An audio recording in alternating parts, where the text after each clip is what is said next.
Opa, e aí galera, beleza?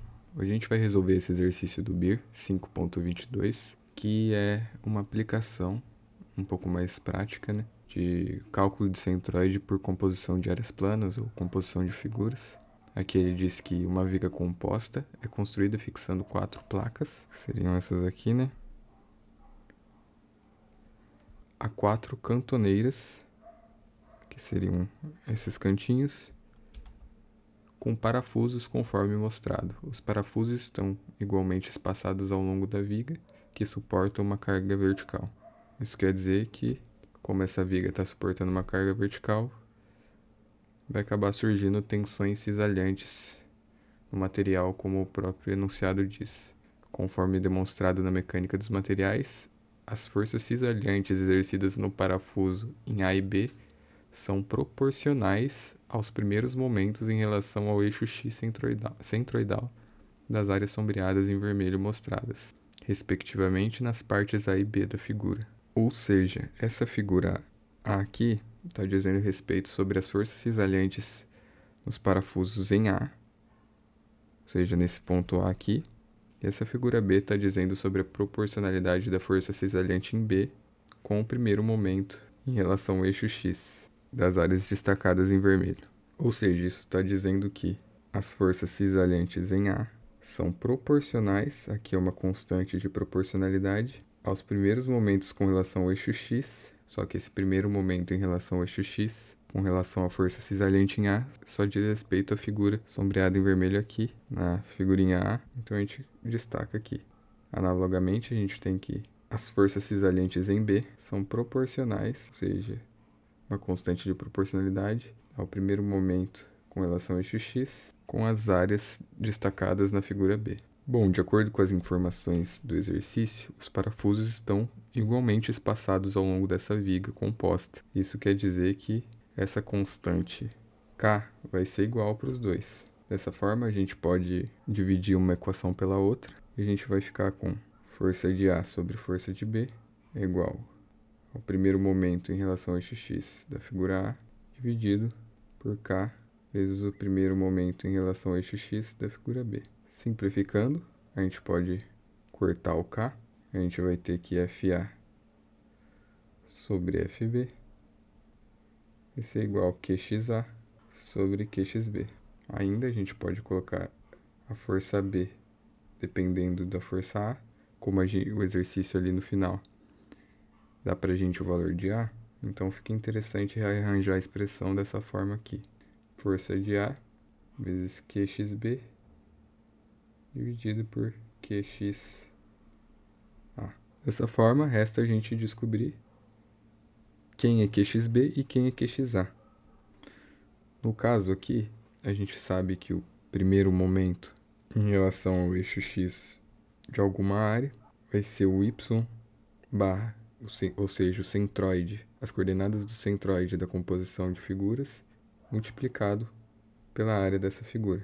Então, no item A, a gente só vai precisar calcular o primeiro momento em relação ao eixo X e a gente só tem uma figura sombreada em vermelho para representar o QX de A. Ou seja, a coordenada Y desse centroide vai ser isso aqui, até o começo da área sombreada em vermelho, que vai ser metade desse 450, ou seja, 225, mais a metade desse 12 milímetros aqui, que seria a espessura desse retângulo, a altura desse retângulo, aliás. Aí a gente chegaria na coordenada y barra do retângulo, que nesse caso é 231 milímetros. E agora a gente simplesmente multiplica pela área do retângulo, que é essa altura 12, vezes a base do retângulo, que é 300.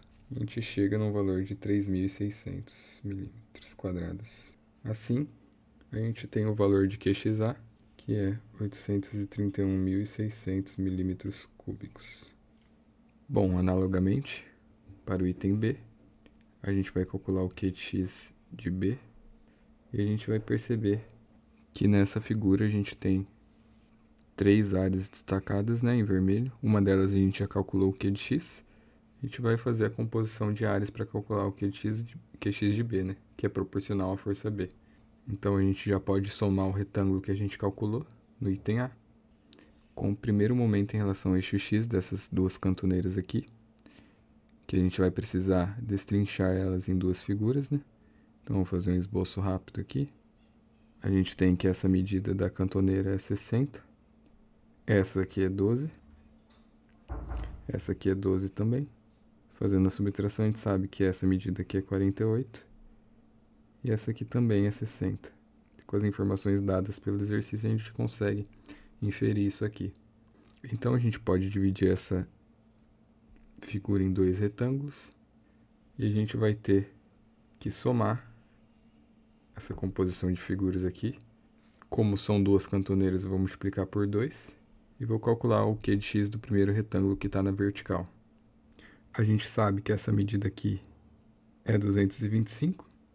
Então, de acordo com a fórmula do primeiro momento, a gente vai querer o centroide, né? A coordenada y do centroide desse retângulo, que vai ser dado por 225 menos 30, que é a metade da altura desse triângulo. Isso é 195.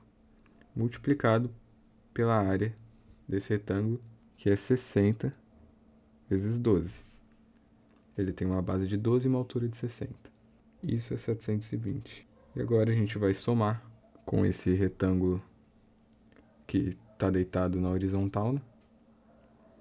Primeiro a gente vai achar a coordenada y barra dele. Como ele está destacado aqui deitadinho, a gente vai saber que a coordenada y dele está localizada em 225 menos 6, que é essa metade da altura dele. Isso nos dá uma coordenada y do centroide desse retângulo de 219, multiplicado pela área dele. Como a gente dividiu aqui, e a gente sabe que essa medida é 48 e essa é 12, a área dele vai ser 12 vezes 48. Isso é igual a 576. Com isso, a gente obtém o valor de QXB de 1.364.688 milímetros cúbicos. Bom, agora a gente tem todas as informações para a gente calcular essa força aqui, que é a força cisalhante exercida no parafuso B. Então, basta a gente substituir os valores na fórmula, uma vez que o exercício dá que a força no parafuso A é 280. Então, a gente tem que a força em B é igual a 280 multiplicado por QXB dividido por QXA, que é esse valor aqui. Isso tudo vai nos dar uma força exercida em B de aproximadamente 459,5 newtons. Bom, esse foi o exercício. Aqui a gente teve um exemplo da aplicação, né, do primeiro momento e cálculo de centroide mais prática, né, que a gente usou para obter as tensões cisalhantes em parafusos numa viga composta. E caso tenha ficado alguma dúvida, eu peço para que você deixe aí nos comentários, que eu vou tentar explicar da melhor maneira possível. E é isso, a gente se vê no próximo vídeo e falou!